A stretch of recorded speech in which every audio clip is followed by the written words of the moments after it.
Baik, materi pertama yang akan saya jelaskan adalah mengenai konsep dasar sistem pendukung keputusan atau SPK. Nah, konsep dasar sistem pendukung keputusan itu pertama kali diperkenalkan atau dikemukakan oleh Michael Scott Morton pada tahun 1970 dengan istilah manajemen decision system. Kemudian, atas pernyataannya tersebut, para perusahaan dan perguruan tinggi melakukan berbagai riset dan pengembangan atas sistem pendukung keputusan. Pada dasarnya, sistem pendukung keputusan atau SPK itu dirancang untuk membantu manajemen dalam mengambil keputusan secara keseluruhan, dimulai dari tahap pengidentifikasian, pemilihan data, maupun pada tahap evaluasi. Nah, secara garis besarnya dapat disimpulkan bahwa sistem pendukung keputusan merupakan suatu sistem informasi yang spesifik yang dirancang untuk membantu manajemen dalam mengambil keputusan yang berkaitan dengan persoalan yang bersifat semi terstruktur secara efektif dan efisien, namun tidak menggantikan fungsi pengambil keputusan.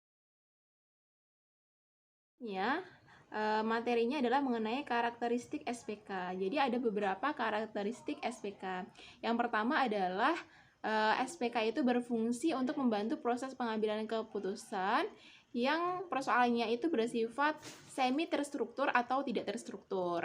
Yang kedua, SPK ini bekerja dengan melakukan kombinasi model-model dan teknik analisis dengan memasukkan data yang telah ada dan fungsi pencarian informasi.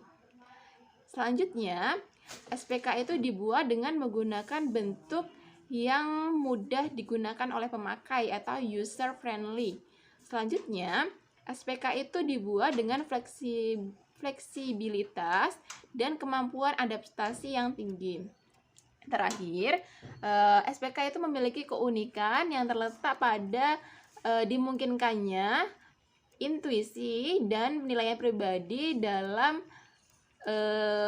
penentuan pengambilan keputusan.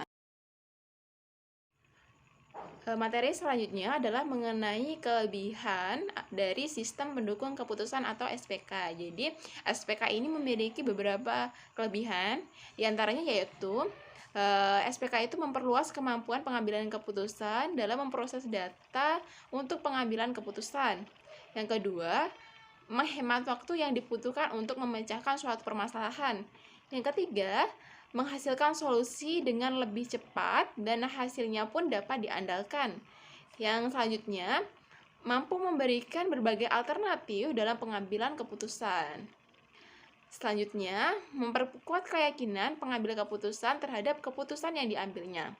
Terakhir, memberikan keuntungan kompetitif bagi organisasi. Selain memiliki berbagai kelebihan, tentunya SPK juga memiliki beberapa kekurangan. Nah, kekurangan-kekurangan ini akan saya jelaskan. Di antaranya yaitu, yang pertama, ada beberapa kemampuan manajemen dan bakat manusia yang tidak dapat dimodelkan dalam SPK. Yang kedua, SPK itu terbatas untuk memberikan alternatif dari pengetahuan yang diberikan kepadanya. Selanjutnya, tergantung pada kemampuan perangkat lunak yang digunakannya. Jadi, semakin baik perangkat lunak yang digunakan, maka akan semakin baik hasil yang diberikan. Namun, jika perangkatnya itu kurang baik, maka hasilnya pun juga akan kurang baik. Selanjutnya, harus selalu diadakan perubahan secara kontinu untuk menyesuaikan dengan keadaan lingkungan. Terakhir, tidak dapat mengambil alih pengambilan keputusan secara keseluruhan. Jadi, SPK masih membutuhkan peran dari pengambil keputusan. Baik, di sini saya akan melanjutkan penjelasan yaitu tujuan SPK untuk meningkatkan efektivitas dan efisiensi dalam pengambilan keputusan. Selanjutnya ada tingkatan teknologi sistem pendukung keputusan. Dibagi menjadi 3, yaitu SDSS, DSSG, dan DSST. Yang pertama ada Specific Decision Support System. Kegunaan sistem ini untuk membantu pemecahan masalah dengan karakter yang spesifik.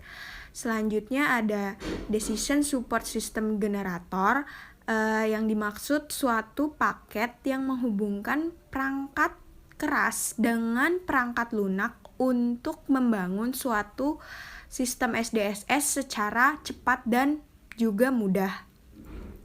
Yang ketiga atau terakhir yaitu Decision Support System Tools, yang terdiri dari elemen hardware dan software untuk memudahkan pengembangan SDSS dan DSSG yang telah disediakan. Selanjutnya ada teknik perancangan SPK, yaitu yang pertama ada perancangan dengan cara cepat atau quick hit, dibutuhkan saat perancangan waktu yang singkat. Lalu ada perancangan dengan cara bertahap, yaitu step by step, dilakukan saat membuat suatu SDSS yang mumpuni agar dapat digunakan dengan tepat dan baik. Yang terakhir ada perencanaan suatu SPK lengkap, dibuat sebelum adanya SPK, yaitu saat pembuatan DSSG yang lengkap dan struktur organisasi untuk mengelolanya telah ada. Berikut penjelasan dari saya tentang SPK. Baik, untuk penjelasan terakhir akan saya jelaskan proses perancangan sistem pendukung keputusan, yang mana dalam proses ini dibutuhkan 8 perancangan ataupun 8 poin dalam perancangan sistem pendukung keputusan. Yang pertama, perencanaan, yang kedua penelitian, yang ketiga analisis, yang keempat perancangan, yang kelima pembangunan, yang keenam implementasi, yang ketujuh pemeliharaan, dan yang kedelapan adaptasi. Untuk selanjutnya komponen-komponen sistem pendukung keputusan ataupun disingkat SPK. Yang pertama ada subsistem data, yang mana subsistem data ini merupakan komponen SPK yang menyediakan data yang dibutuhkan oleh sistem.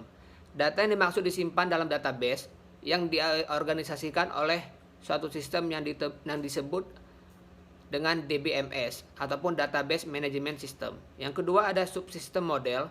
Subsistem model merupakan cara bagaimana data yang diambil dari DBMS akan diolah dengan model-model yang dibuat sehingga menghasilkan suatu pemecahan atau hasil yang diinginkan. Yang ketiga ada subsistem dialog. Melalui sistem dialog, SPK yang dibuat akan diimplementasikan sehingga user atau pemakai dapat berkomunikasi dengan sistem yang dirancang secara interaktif. Yang ketiga ada pihak-pihak yang berperan dalam pengembangan SPK. Yang pertama ada manajemen atau ada manajer atau pemakai. Yang kedua ada penghubung. Yang ketiga ada pembangun SPK ataupun fasilitator. Yang keempat ada technical supporter ataupun teknisi pendukung. Dan yang terakhir ada toolsmith ataupun pengembangan peralatan. Baik, mungkin sekian presentasi dari kelompok kami. Jika ada yang ingin ditanyakan, boleh ditulis di kolom komentar di bawah. Lebih dan kurang saya mohon maaf. Apabila ada salah, saya minta maaf kepada Tuhan, saya mohon ampun. Wabillahi taufiq wal hidayah. Wassalamualaikum warahmatullahi wabarakatuh.